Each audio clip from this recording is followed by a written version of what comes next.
Okay, I know. Everyone has reoccurring dreams. I know I did. But one reoccurring dream that I've had throughout my entire life was that I was by myself, walking through an old mansion late at night. I'm all alone, and I'm amazed at the beautiful paintings and artwork and antiques, and I have the whole place to myself. And every now and then in the dream, I would walk outside and see a large lawn that went out to a cliff overlooking the ocean. Then I would turn around and look at the amazing stone architecture of the mansion there beside me. Now, I really never gave much thought to the meaning of the dream. I mean, it was a reoccurring dream. Everybody has them, right? Okay, so now fast forward to the late 1980s. So I moved to Ventura in the Santa Barbara area in Southern California. I was working in the radio and film and TV business, so yeah, I had a lot of stress. So one day in Santa Barbara, a friend turned me on to the most beautiful cliffside cemetery that overlooks the ocean. He said it was the perfect place to escape and just chill.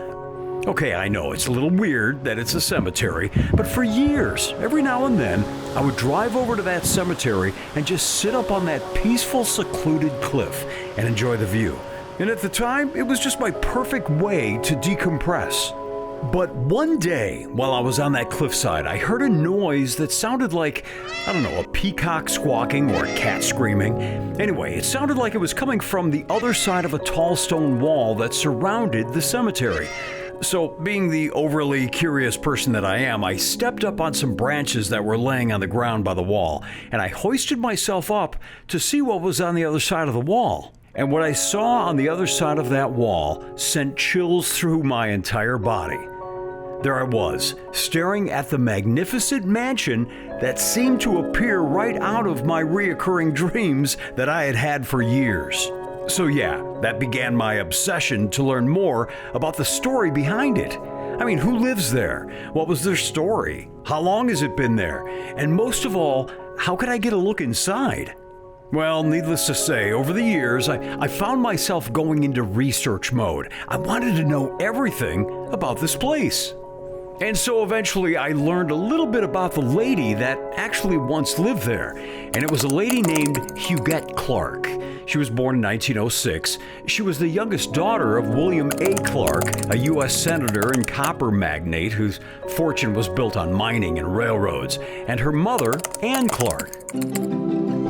Oh, and by the way, Las Vegas is in the county that was named after her dad, Clark County. So basically, this was their summer home, and they spent most of their time at their home in New York on Fifth Avenue. Her dad was once one of the top 5 richest men in America, so why not have a mansion on a cliff overlooking the Pacific in Santa Barbara as your summer home?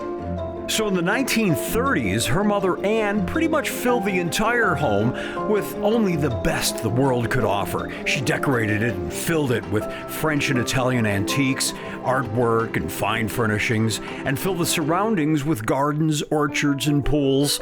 The place was like right out of a European fairy tale. And they called it Bellosguardo, which in Italian means beautiful view. So after her parents' death, Huguette spent most of her time there alone at Bellosguardo, collecting dolls of all things, and painting a lot.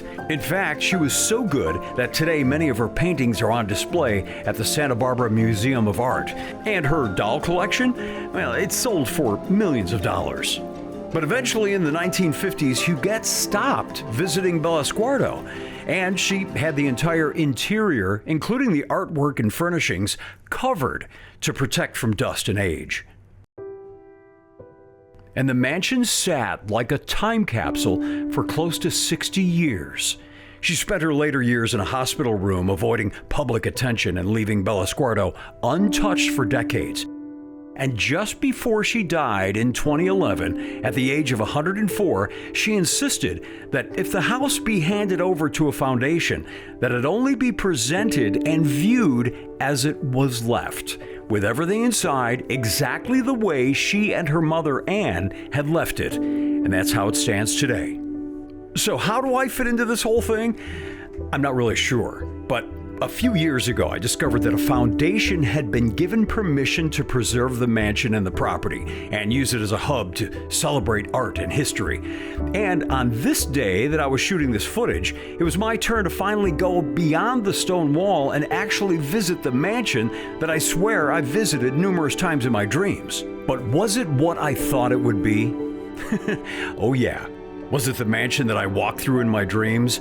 Yeah, pretty darn close. Or maybe I'm just fascinated with big houses that I know I'll never be able to afford. I mean, imagine having to clean this place. Yeah, forget it. But if you're interested in visiting, you could contact the foundation.